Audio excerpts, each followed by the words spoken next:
जय देवभूमि, जय उत्तराखंड। और क्वेश्चन तुम्हारा हाल चाल, मैं छू तुम्हार दगड़ी संतोष कांडपाल। दोस्तों, आज हम लेकर के आए हैं आपके सामने एक नई कहानी। उत्तराखंड की प्रमुख प्रेम कथाओं में राजूला मालुसाई, रामी बौराणी की कथाएं प्रचलित हैं। राजूला मालुसाई की कथा पर तो फिल्म भी बन गई है। उत्तराखंड के राजा हरुहित और मालू की कथा भी बहुत प्रसिद्ध है। आज हम आपको उत्तराखंड की एक और प्रेम कथा गज्जू मलारी की कहानी सुनाते हैं। यह कथा लोक दंत कथाओं पर आधारित है।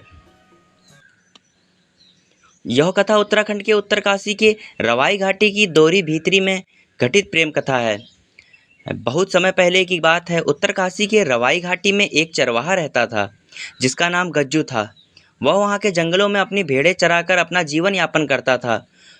उधर मलारी सौदान की विवाहित पुत्री होती है। मलारी के पिता उसकी शादी बचपन में ही तय कर देते हैं, मगर मलारी अपनी शादी से खुश नहीं होती। वह बस एक आदर्श पुत्री बनकर अपने पिता के दिए वचन को निभाती है। एक प्यार को तड़पती, अपने पिता के वचन से बंधी मलारी जैसे तैसे अपनी जिंदगी काट रही थी। एक दिन मलारी अपनी बहन सलारी के साथ जंगल जाती है।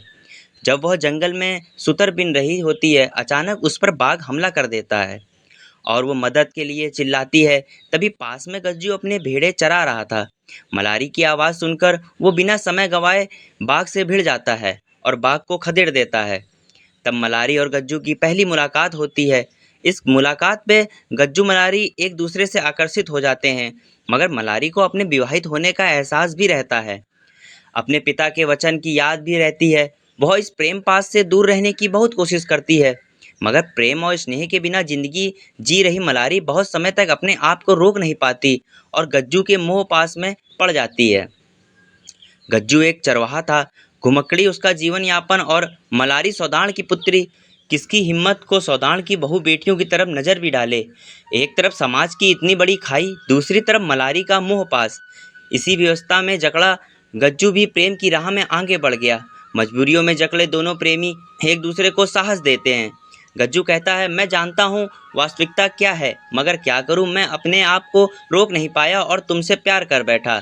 मैं तुम्हारे पिताजी के पैरों में अपनी टोपी रख दूंगा। वो जो कहेंगे मैं कर दूंगा, मगर वो मुझे तुमसे दूर ना करें। इन्हीं मधुर मधुर बातों में दिन कट गए। धीरे धीरे मलारी की अतृप्त प्रेम पिपासा तृप्ति की तरफ रुख करने लगी। दोनों का प्रेम परवान चढ़ने लगा। मलारी की बहन सलारी ने भी मलारी को समझाया कि तू शादीशुदा है, तेरा गैर मर्द के साथ प्यार करना अधर्म है। इसके जवाब में मलारी कहती है, हाँ बहन, यह सत्य है कि उसकी मेरी शादी हुई है, मगर उसकी मेरी आत्माओं का मिलन हुआ ही कहाँ है अभी तक। शरीर का भी मिलन भी कोई मिलन होता है। जब उसकी ज़रूरत होती है मैं उसके लिए सोतर की तरह बिछ जाती हूँ। अपनी ज़रूरत पूरी करके वो अनजान बन जाता है मैं उसके लिए।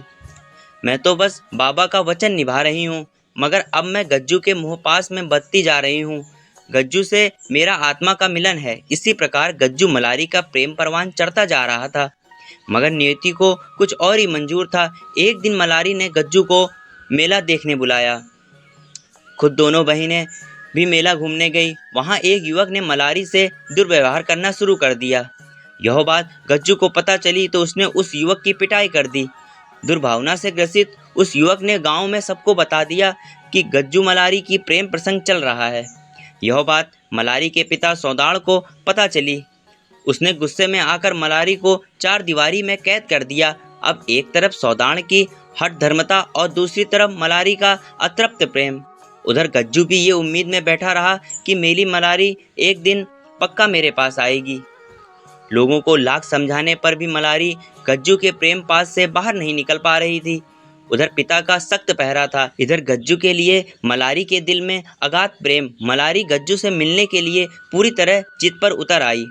मलारी ने प्राणों की चिंता किए बिना उसने अन्न जल त्याग दिया। भूखी प्यासी रहने के कारण मलारी बीमार होने लगी, कमज़ोर पड़ने लगी। उधर गज्जू मलारी की ये हालत अपने सपनों में देख लेता और चिंतित हो जाता है, परंतु उसके साथी लुदरू और बलमू उसे समझाते हैं कि सपने कभी सच नहीं होते। इधर पुत्री को मरणासन देख सौदाड़ का दिल पसीज जाता है और खुद गज्जू के पास जाकर उसे मलारी के पास लेकर आता है। गज्जू जैसे ही वहां आता है मलारी का हाथ थामता है।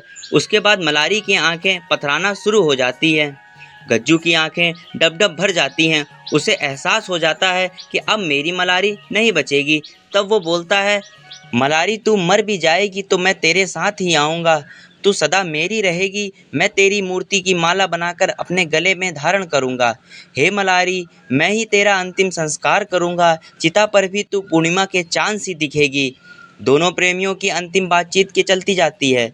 मलारी गज्जू को एकटक निहारती रहती है। गज्जू को निहारते हुए मलारी का मुंह गौरैया की तरह खुलता है।